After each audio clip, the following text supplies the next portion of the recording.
2025, l'ALEC Sud parisienne a fait le choix de consacrer son mois de mars au mois des ENR, donc pour découvrir, apprendre et agir. Donc, vous participez à un cycle de 3 webinaires. La semaine dernière, on avait les obligations de solarisation. Cette semaine, donc, l'autoconsommation patrimoniale. Et la semaine prochaine, le 17, on aura Enedis sur le raccordement d'une installation d'énergie renouvelable électrique. Et notre série de webinaires se clôturera le 24 mars par un atelier, cette fois-ci donc en présentiel, pour découvrir les étapes clés du développement d'un projet d'énergie renouvelable. Et on fera un focus notamment sur les possibilités d'implication des collectivités dans ces projets. Et j'aurai le plaisir de le co-animer avec Énergie Partagée. Un petit mot rapide pour nous présenter, si vous étiez là en plus la semaine dernière, vous nous connaissez déjà, donc l'ALEC Sud parisienne, l'Agence locale de l'énergie et du climat. Nous couvrons un territoire de 2 communautés d'agglo, Grand Paris Sud, Seine-Essonne, Sénart et Vallière-Val-de-Seine, donc en partie sur l'Essonne, en partie sur la Seine-et-Marne. Et on a l'habitude de se définir comme un outil d'expertise et de proximité. Et on intervient sur tous les sujets d'énergie et de climat au service des particuliers. L'ALEC Sud parisienne est un espace France Rénov', les copropriétés, les collectivités et le petit tertiaire. L'ALEC Sud parisienne porte également un dispositif qui s'appelle Les Générateurs, qui est déployé au niveau national par l'ADEME et animé par Escule, et au niveau régional par l'Agence régionale énergie-climat. Alors, les générateurs, c'est quoi? Ce sont en fait des conseillers qui sont dédiés à l'accompagnement des collectivités en phase amont du développement de projets d'énergie renouvelable, éolienne ou photovoltaïque, mais aussi sur les projets d'énergie citoyenne. Et donc en Île-de-France, nous sommes une douzaine de structures pour informer, sensibiliser et, autant que faire se peut, favoriser l'émergence de projets. Et c'est dans ce cadre qu'ont lieu ces webinaires et cet atelier dont je parlais, qui aura lieu le 24 mars. Avant de planter le décor, je vais faire rentrer ceux qui arrivent. Pardon, voilà, c'est fait. Et donc, quelques mots en guise d'introduction sur finalement toutes les bonnes raisons de s'intéresser à l'autoconsommation. Alors évidemment, c'est une des réponses à la crise énergétique. L'actualité nous a montré que la volatilité des prix de l'énergie poussait à rechercher des solutions pour réduire la dépendance aux fournisseurs externes. Une bonne raison aussi, c'est de maîtriser, et ça va avec ce que je disais précédemment, ces dépenses d'énergie. Produire et autoconsommer, c'est une façon de sécuriser les coûts d'approvisionnement d'une partie de ses besoins, et ça permet de faire des économies sur le long terme. Pour une collectivité ou une entreprise, quelle que soit l'organisation, c'est aussi une nouvelle ressource financière, le fait de pouvoir valoriser son patrimoine foncier. Avec l'installation de centrales de production d'électricité, ça génère des revenus supplémentaires. Et évidemment, optimiser aussi son foncier. Le patrimoine bâti, il peut être important. Parfois, c'est pas, le potentiel n'est pas forcément sur le bâtiment qui va produire, et c'est pas forcément le bâtiment qui produit qui est le plus consommateur, mais au moins l'autoconso permet de valoriser cette ressource. Et puis le dernier point, l'autoconso, c'est aussi un modèle inclusif et vertueux. Pourquoi? Puisqu'il donne la possibilité d'associer des citoyens ou d'autres acteurs et de créer finalement une dynamique d'engagement dans la transition énergétique. Quelques mots également, quelques chiffres que je tire d'Enedis, une sorte d'état des lieux de l'autoconsommation en France. On constate que depuis quelques années, il y a un vrai décollage du nombre d'opérations d'autoconsommation collective. Juste pour vous donner le ratio, entre 2021 et fin 2024. Donc en 2021, on était à 77 opérations d'autoconso. En 2024, 698. On voit aussi aussi que la puissance installée a fait quasiment du x20, parce qu'on était à pas tout à fait 4000 kVA en 2021 et à fin 2024, on est à plus de 73 000. En revanche, ce qu'on constate, c'est que la taille des opérations, elle évolue peu. En général, on a 2 producteurs et 11 consommateurs.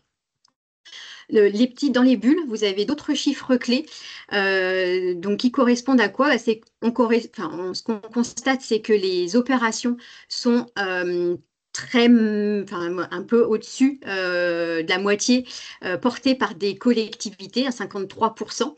En revanche, une grande majorité sont de type étendu. Ça veut dire qu'elles regroupent des participants dans des sites et des bâtiments qui sont distincts. Donc, 756 sur 773.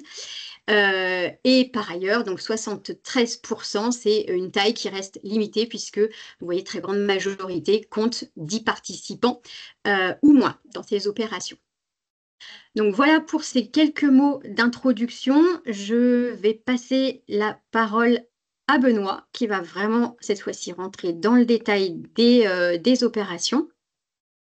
Et je vais donc lui donner le contrôle. Benoît, je t'en prie, c'est à toi. Ok, bonjour à tous. Donc, je vais essayer de pouvoir avancer les slides. Et est-ce que ça fonctionne? Voilà. Je me présente donc Benoît Basque. Moi, je suis ingénieur au sein du CIPEREC, qui est une collectivité, un syndicat d'énergie. Et donc, mon rôle au sein du CIPEREC, c'est le développement de l'activité photovoltaïque. Donc, on est une équipe de 4 personnes, un responsable d'activité, 2 personnes en exploitation.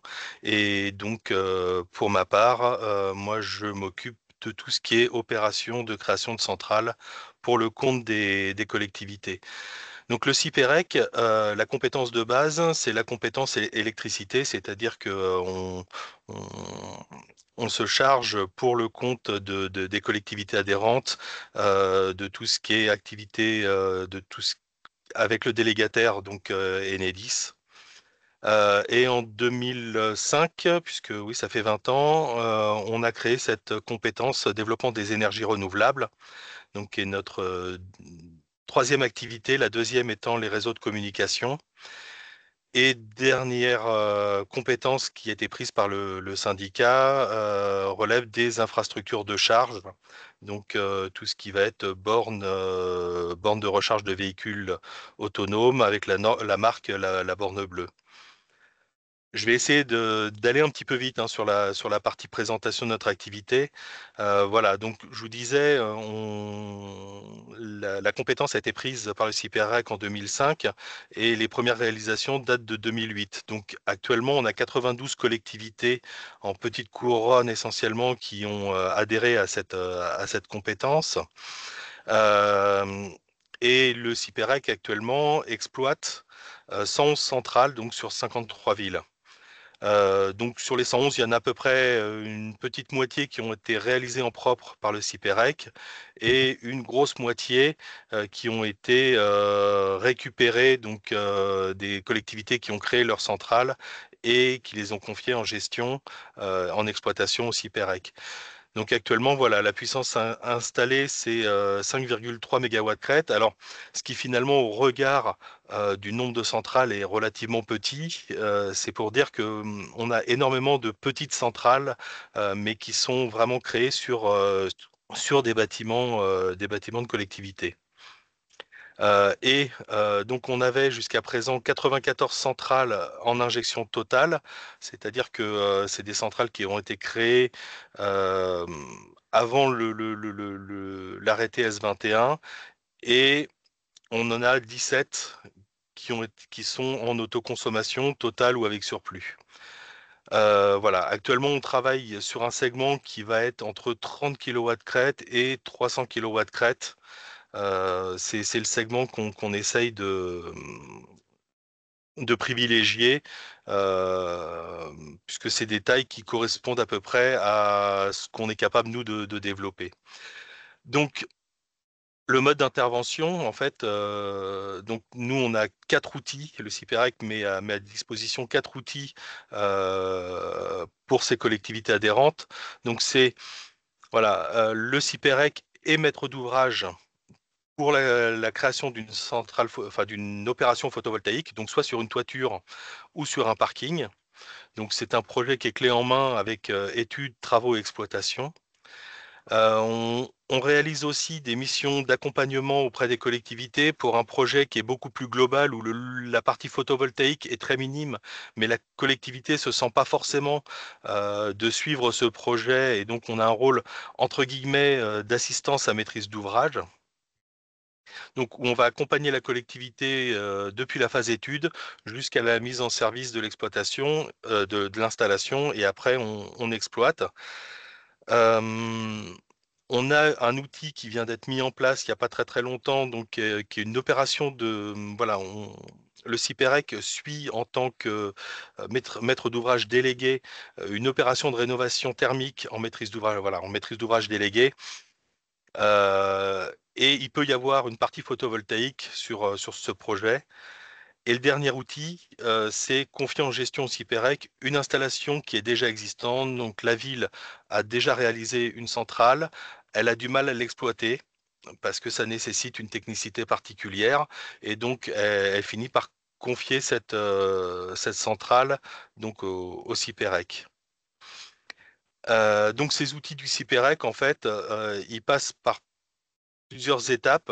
Donc c'est déjà une adhésion à la compétence énergie renouvelable proposée par le CIPEREC. Et après, donc ça va être des choix de bâtiments publics avec la collectivité, un plan d'investissement proposé par le CIPEREC, des conventions conclues entre CIPEREC et la collectivité, et puis déroulement d'une opération traditionnelle, de la passation des marchés, réalisation de l'installation et exploitation. L'idée, c'est qu'on est quand même sur une coopération public-public. Donc, le CIPEREC, en fait, est quand même un acteur public qui a vocation justement d'aider les collectivités. Hop, est-ce que j'arrive à passer à la suite? Voilà. Cette slide, je vais la passer parce qu'elle détaille un petit peu le dernier outil qu'on avait mis en place donc sur la maîtrise d'ouvrage déléguée. Bon, voilà, et on va passer sur la partie qui nous intéresse beaucoup plus, donc l'autoconsommation patrimoniale. Alors, euh, l'activité photovoltaïque, en fait, elle s'est beaucoup développée ces 20 dernières années sur un principe de vente totale de l'énergie et de bénéficier de tarifs garantis par EDF obligation d'achat, avec des prix, voilà, des prix d'achat garantis sur 20 ans. Ça a été le modèle jusqu'à 2018. 2018, on a commencé doucement à parler un peu d'autoconsommation, mais c'était assez balbutiant et EDF n'était pas forcément favorable à favoriser ce décret. Mais on a quelques centrales qui se sont développées entre 2018 et 2021 sur l'autoconsommation. Et puis, on a senti quand même que les collectivités ont commencé à réfléchir, à se dire, ça serait quand même bien de favoriser l'autoconsommation. Il y a eu la publication du décret tertiaire qui est arrivé en disant, bah voilà, il va falloir faire des économies d'énergie. Et puis, bah, le photovoltaïque répond partiellement à cette idée de, oui, on a des bâtiments qui sont énergivores, on peut peut-être produire localement.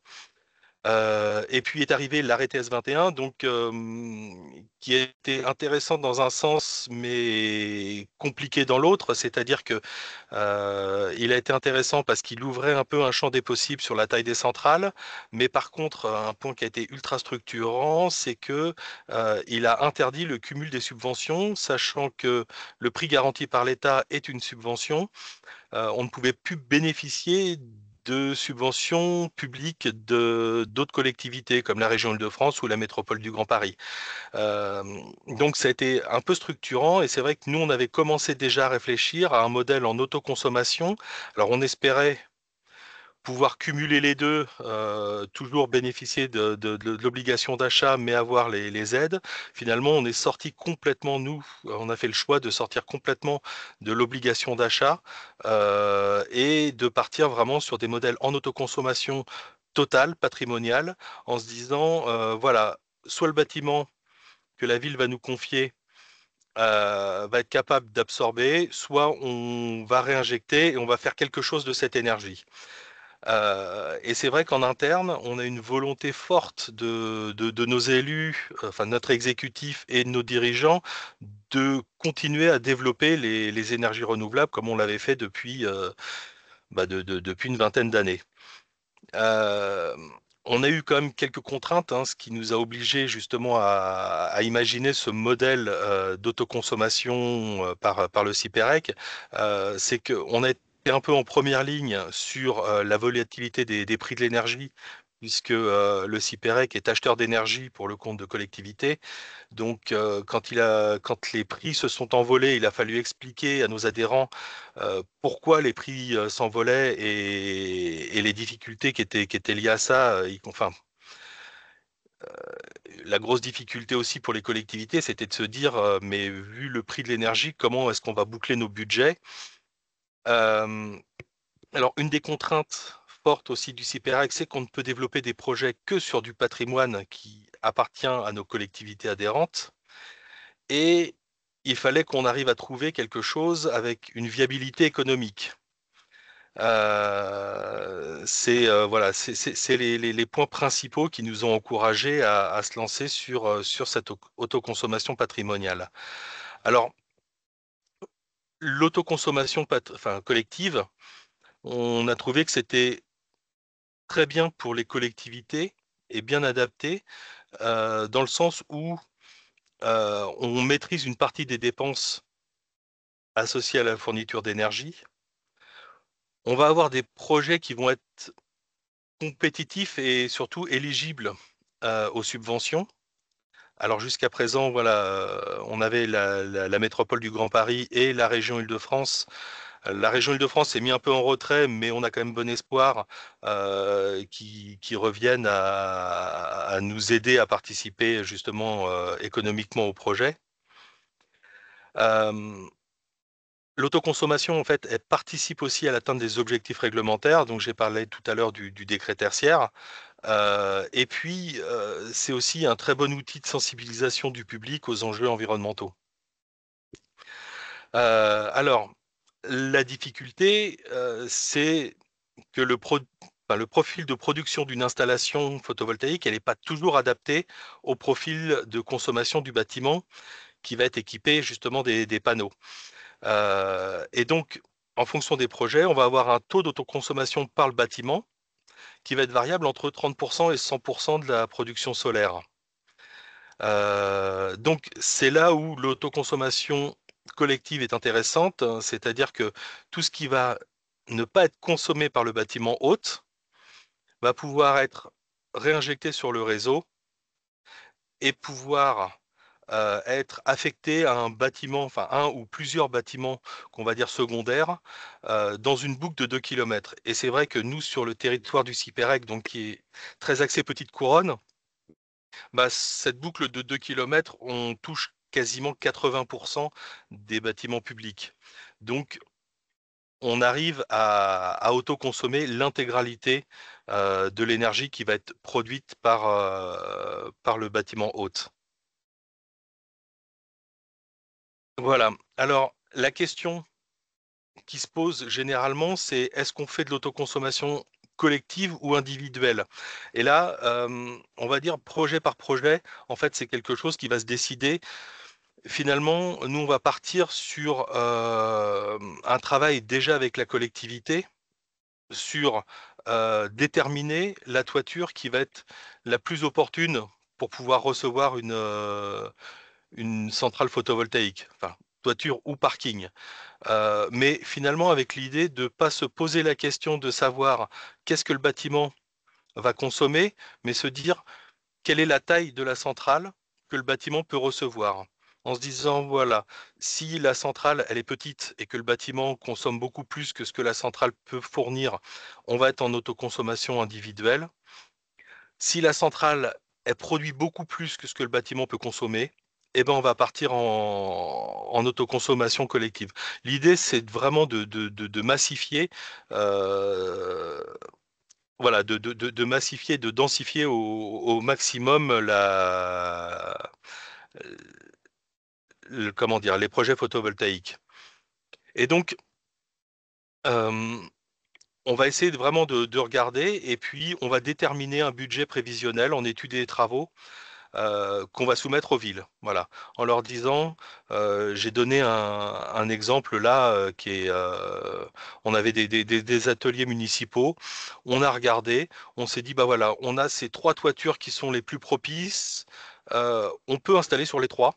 Et même si le bâtiment il consomme pas tout, tant pis, ça sera toujours plus intéressant. Et donc on donne une production cible, grosso modo, et un coût global qui va être une aide à la décision au niveau des collectivités.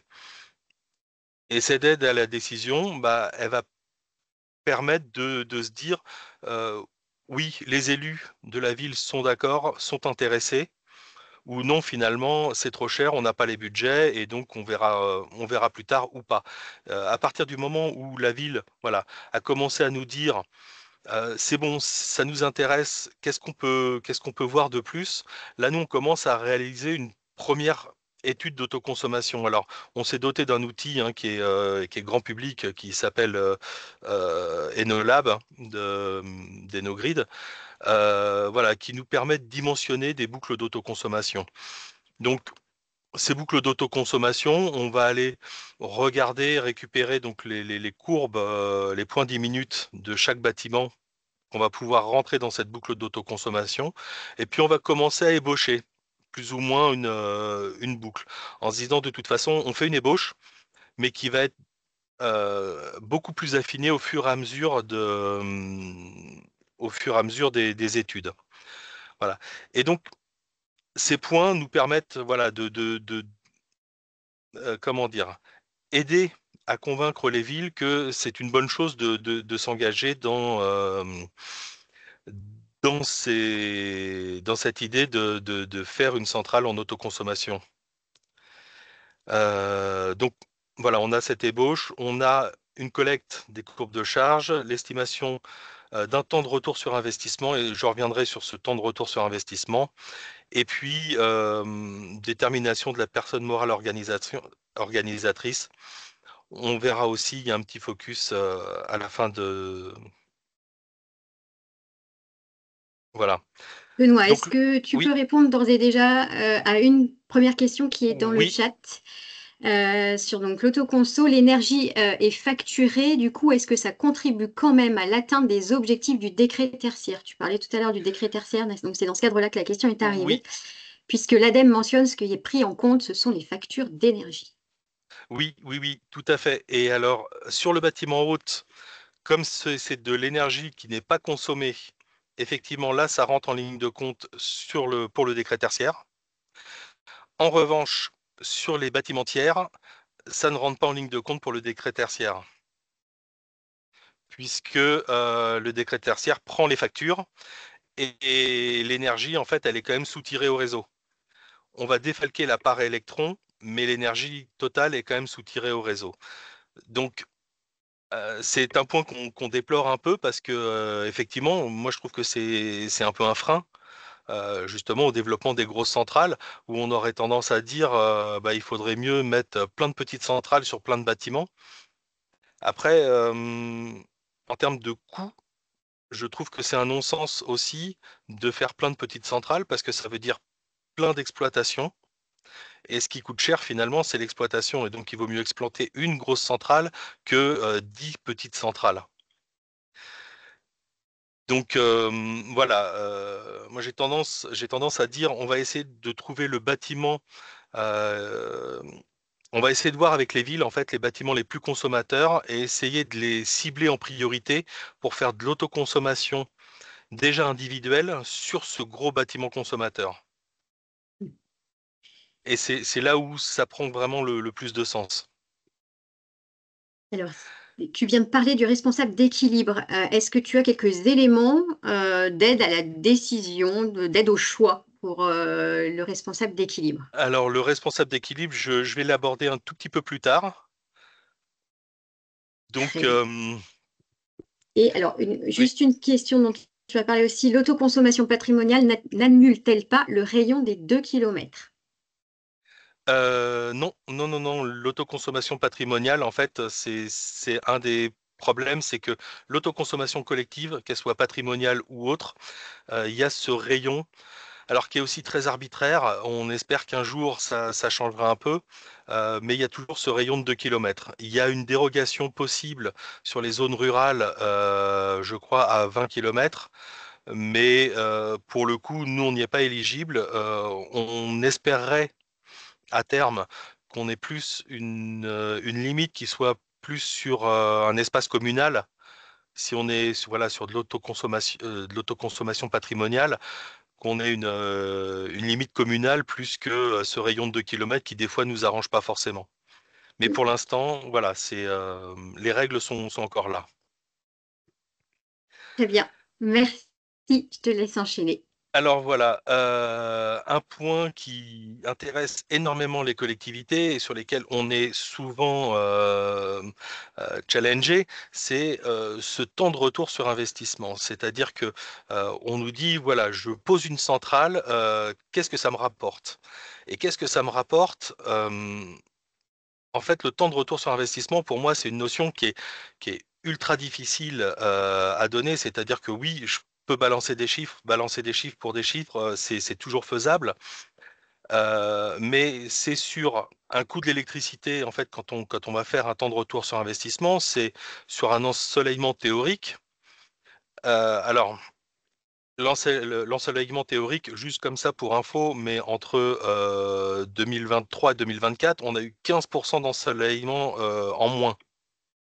Alors on l'a bien remarqué, mais c'est vrai que nous on l'a vu sur les centrales qu'on exploite, bah 15% d'ensoleillement en moins, c'est 15% finalement d'énergie en moins, quoi. Euh, on a l'évolution du coût de l'électricité. Et là-dessus, on n'a pas de boule de cristal. Alors quand on fait nos études, alors Enolab est enfin, assez bien fait, c'est-à-dire que il anticipe plus ou moins une hausse de 2%, où on peut faire varier le taux et l'évolution du coût de l'énergie, mais on n'est jamais à l'abri, ce qu'on a connu avec la guerre en Ukraine, d'un bond monumentale de l'énergie. Et donc, nous, aller s'engager en disant, bah voilà, sur 20 ans,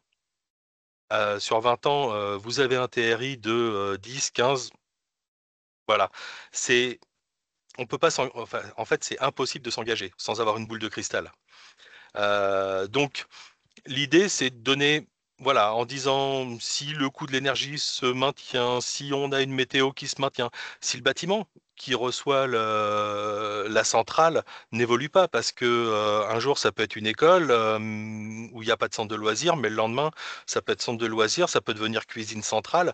Là-dessus, la ville aussi, des fois, il y a des projets politiques qu'on ne maîtrise pas nous, et on peut se retrouver avec des surconsommations sur un bâtiment.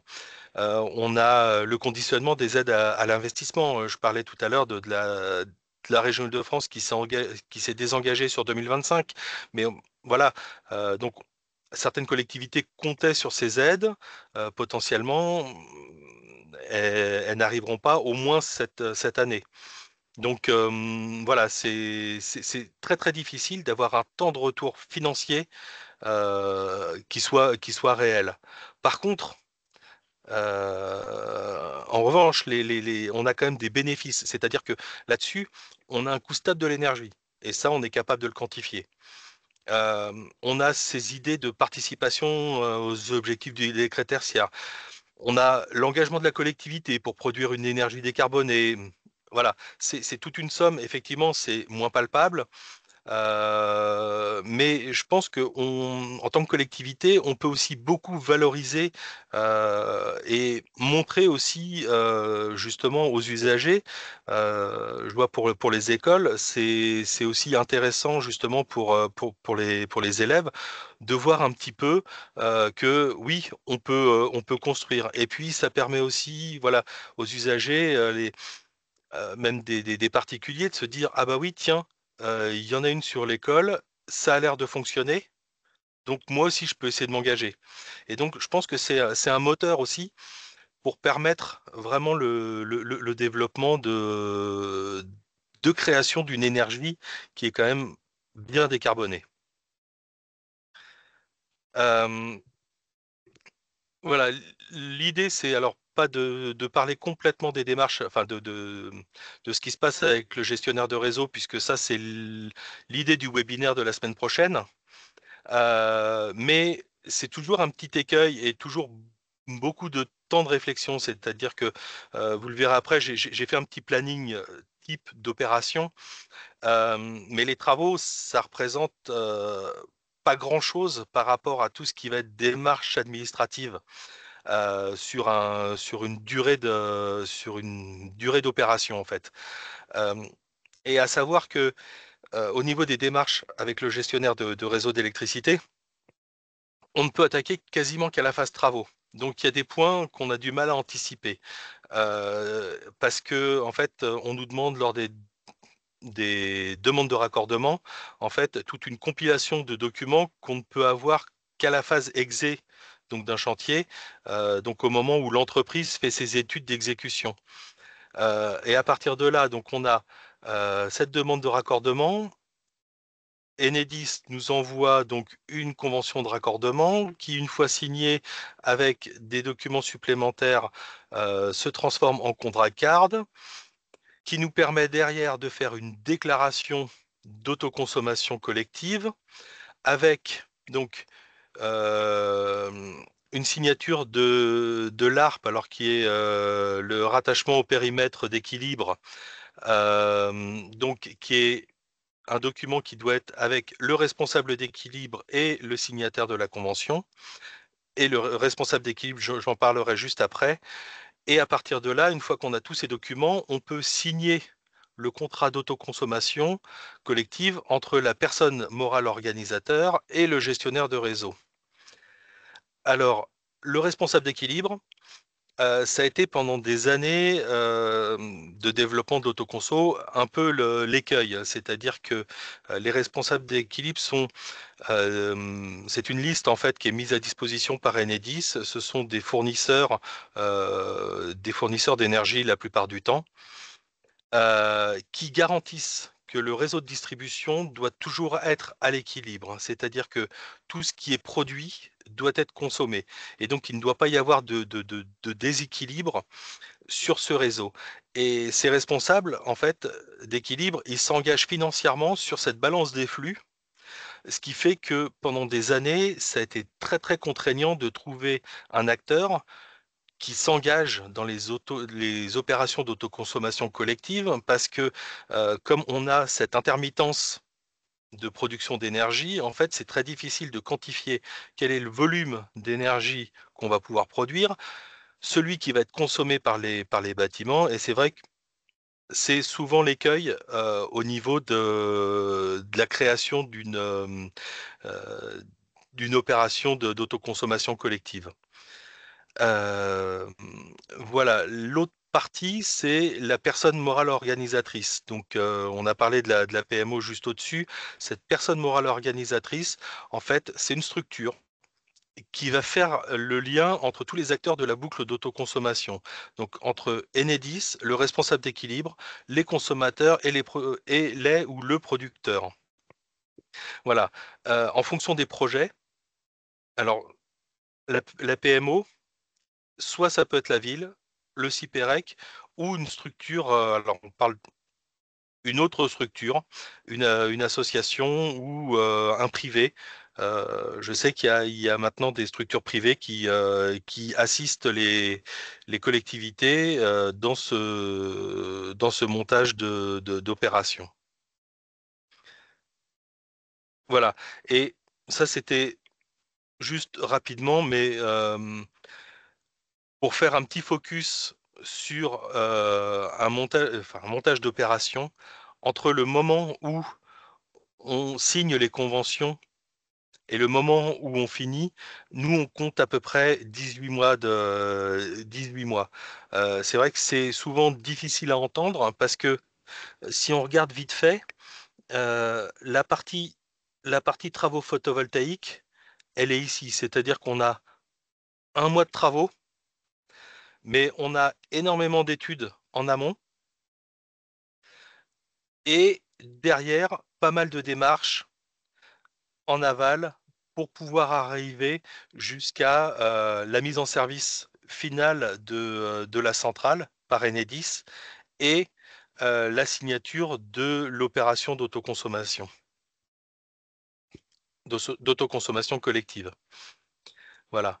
Et donc, en, fin- ouais, en finalité, pour essayer d'aller rapidement, mais euh, l'exploitation des centrales, c'est aussi un point ultra important, c'est-à-dire que souvent, une centrale, elle est en toiture, on a tendance à l'oublier, on ne sait jamais trop si elle fonctionne ou pas, et c'est vrai que nous, on s'est doté d'outils, justement d'outils et de personnel pour pouvoir suivre ces centrales, et donc cette exploitation, en fait, quand elle est bien faite, on a des centrales qui tournent vraiment très bien.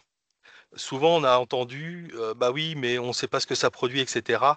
Voilà. Et c'est aussi pour ça que beaucoup de collectivités nous ont confié en exploitation leurs centrales, parce que justement, elles n'avaient pas forcément les moyens complets de pouvoir les exploiter pleinement.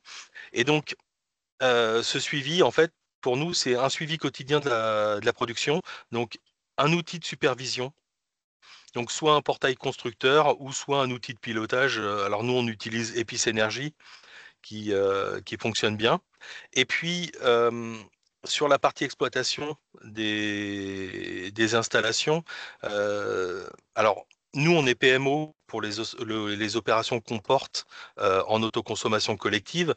Et donc, il y a quand même aussi une partie de supervision et d'exploitation qui va être la vérification des données de comptage, le lien entre les producteurs et les consommateurs, c'est-à-dire que derrière, il va falloir aller vérifier que le fournisseur d'énergie aille bien défalquer l'énergie qu'Enedis qui est rentrée sur le réseau. Et donc, Enedis va transmettre au fournisseur d'énergie la quantité d'énergie à défalquer. Et donc, nous, derrière, on va aller quand même vérifier au niveau des factures que cette énergie a bien été défalquée. Donc, c'est voilà, la prise en compte des flux entre Enedis et le fournisseur.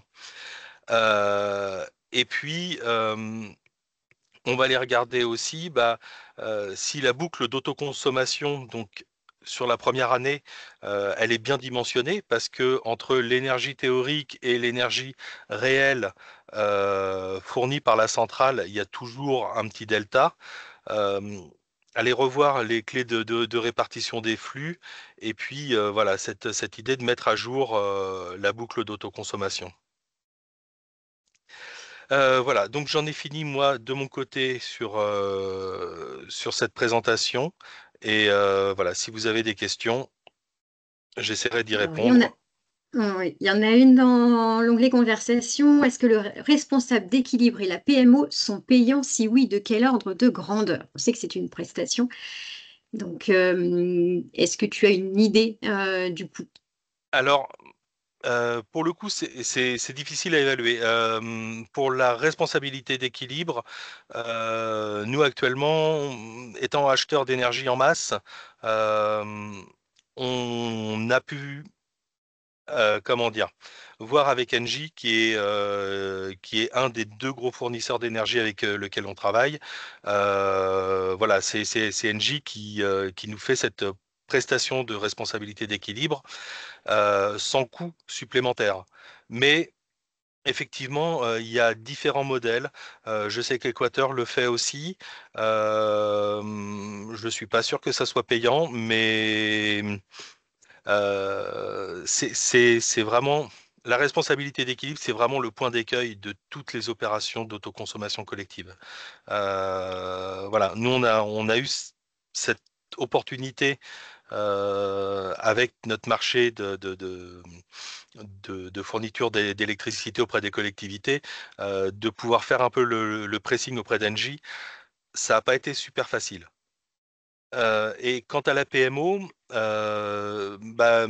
comme c'est nos opérations, nous, ça rentre dans notre plan global, c'est-à-dire que ça fait partie de notre charge de travail. Après, je ne sais pas du tout ce que ça représente de passer euh, par une PMO qui serait privée. Donc j'ai donné un peu une réponse de Normand, et j'en suis désolé, mais j'ai très peu de visibilité sur ce que les autres structures peuvent faire, hein. C'est vrai qu'on se concentre beaucoup sur ce que nous on peut apporter aux collectivités sans trop regarder à côté. Merci Benoît. Est-ce que vous avez d'autres questions? N'hésitez pas à ouvrir vos micros pour que l'échange soit plus interactif maintenant que Benoît est allé au bout de sa présentation. Est-ce que vous avez d'autres points à éclaircir dans vos propres expériences également? Je vois. Alors, Madame Lapère, si vous voulez prendre la Oui, parole, n'hésitez pas. bonjour. Vous m'entendez? Oui. Oui, Oui. Alors, je me présente. Donc, moi, je travaille au département de l'Essonne. On est actuellement sur un projet de société d'économie mixte et on se pose la question, notamment parce qu'on a été démarché par des collectivités pour ce qui est de l'équilibre financier des projets. En fait, nous, on est dans un modèle où la société d'économie mixte serait tiers investisseur, très probablement auprès de la collectivité concernée et d'un acteur privé, quel qu'il soit. Aujourd'hui, dans nos discussions avec les acteurs privés, c'est très compliqué de voir comment mettre en place ce sujet de l'autoconsommation collective parce qu'on n'arrive pas à comprendre comment ça peut être rentable à la fois pour l'opérateur privé qui du coup quand même investit la majorité du montant et comment les collectivités peuvent s'y retrouver financièrement puisque le but c'est que elles soient en autoconso. oui, et c'est pour ça que justement le CIPEREC en fait s'est engouffré sur finalement un segment qui n'intéressait pas du tout les acteurs privés dans le sens où nous on porte une partie des investissements pour les communes, mais avec quelque part un investissement qui va être amorti sur un peu plus de 20 ans. Ce Mm. qui fait que c'est vrai que pour une société privée, sachant qu'il faut dégager du bénéfice et être sûr de dégager du bénéfice, c'est toujours un peu plus touchy. On est quand même sur des modèles qui sont relatifs, enfin, avec des équilibres financiers précaires. Ok. Donc je comprends que ça soit compliqué aussi pour une SEM de trouver un acteur privé qui puisse s'engager sur un équilibre financier assez précaire, oui. Oui, parce qu'en fait, l'idée, c'est d'aller chercher de l'investissement complémentaire tout en garantissant finalement aux collectivités qu'elles puissent faire cette autoconsommation, ce qui n'est pas aujourd'hui le modèle que nous propose la majorité des acteurs. Mm. Oui, oui, je comprends bien. Et c'est aussi pour ça, voilà, que le CIPEREC, de toute façon, s'était mis aussi sur ces segments.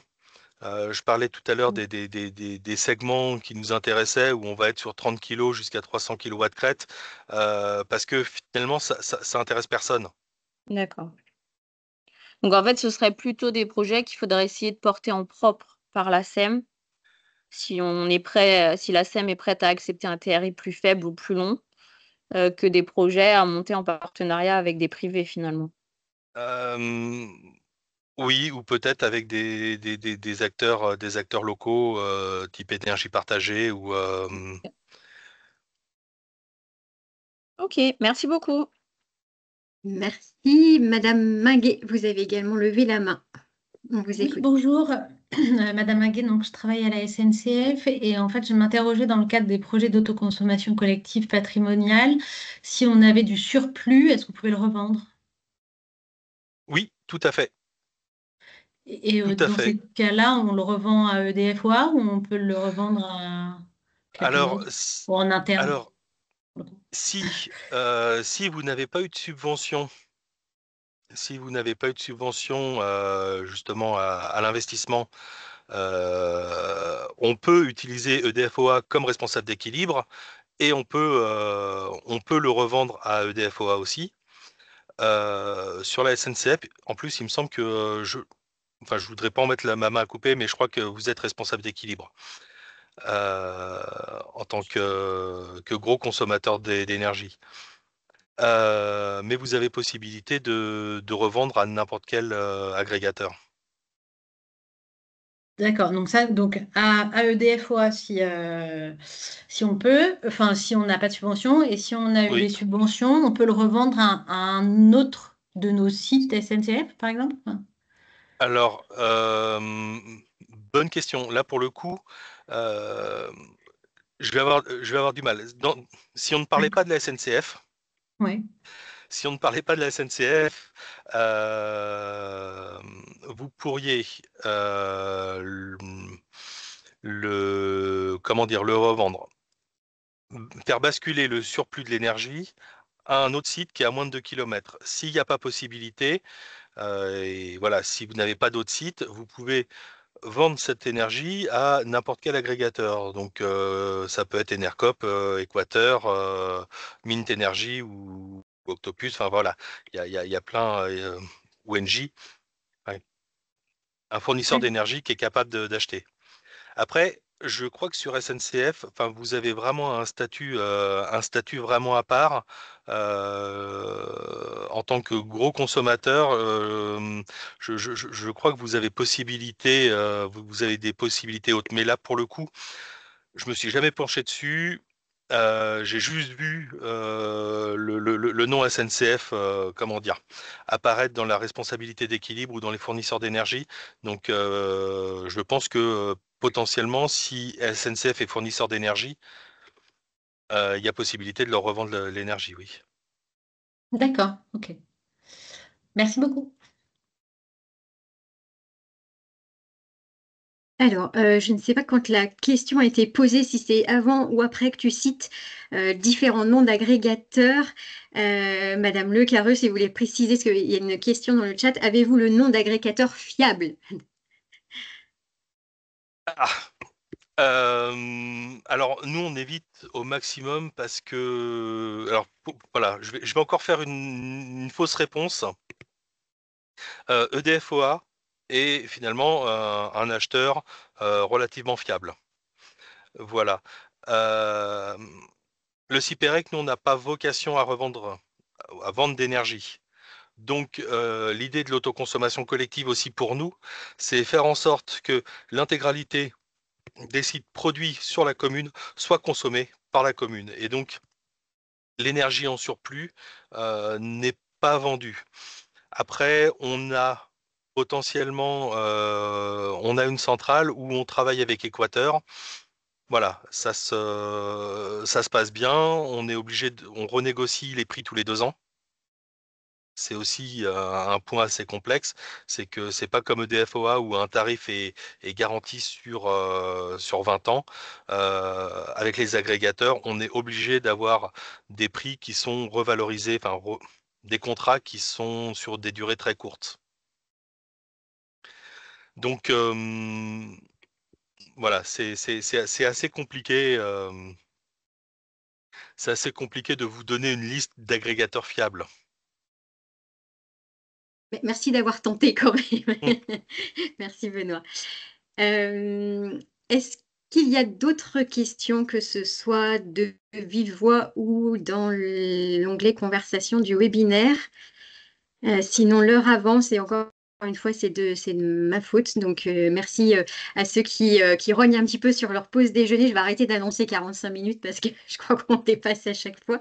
Mais c'est intéressant. Merci beaucoup, en tout cas, pour les échanges. Juste, n'hésitez pas, le temps que je fasse défiler les dernières slides, à poser des questions si certaines vous viennent maintenant. Vous aurez dans le support quelques ressources complémentaires sur lesquelles vous pourrez aller cliquer. Les coordonnées également pour ceux qui sont concernés sur le territoire de la Ligue Carthésienne de vos interlocutrices, donc et que les femmes. Et puis, j'ai pas pu le faire tout à l'heure, donc peut-être que éventuellement, si vous voulez participer à une petite question WooClap pour conclure je ne sais même pas si je vais y arriver, pardon, il est bloqué.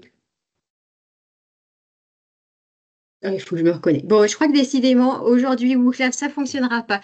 Je laisse tomber. Je prendrai la température de votre satisfaction par rapport à ce webinaire à travers le lien. Vous aurez un questionnaire de satisfaction que je vais vous faire parvenir également avec le support et le replay. Merci à tous, en tout cas, de votre participation. La semaine prochaine, même lieu, même heure, donc le webinaire avec Enedis, raccordement d'une installation d'énergie renouvelable électrique, et dans 15 jours, les étapes de développement d'un projet ENR. Il est encore temps de vous inscrire. L'atelier, je le reprécise parce qu'il y a eu quelques incompréhensions, l'atelier, c'est bien un atelier en présentiel qui se déroule à Évry. Et comme l'organisation dépend du nombre de participants, il est important que vous puissiez me faire part d'une éventuelle annulation dans votre présence. Merci en tout cas infiniment à Benoît de sa participation, de ses réponses, de son support extrêmement clair et pédagogique. J'espère que on a pu répondre à un maximum de vos questions. N'hésitez pas à nous contacter si besoin, si vous en avez d'autres, et on essaiera d'apporter les réponses. Merci encore, très belle journée, belle semaine à tous, bon appétit, à la semaine prochaine. Merci encore Benoît. Merci, au revoir.